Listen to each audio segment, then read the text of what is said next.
आज महाराष्ट्राच्या राजकीय इतिहासात पहिल्यांदा असं घडलंय की एक राजनेता गेला आणि आज प्रत्येक महाराष्ट्रातल्या घरातल्या माणसाला किंवा व्यक्तीला असं वाटतं की आपल्या घरातला कोणीतरी व्यक्ती गेलाय.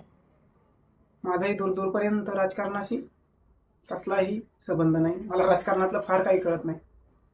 पण दादांबद्दल जेवढं वाचलं पाहिलं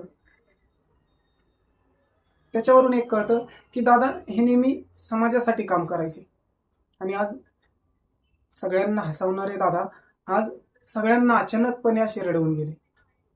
आज दादा आपल्यात नाही ही गोष्टच मनाला मान्य होत नाही.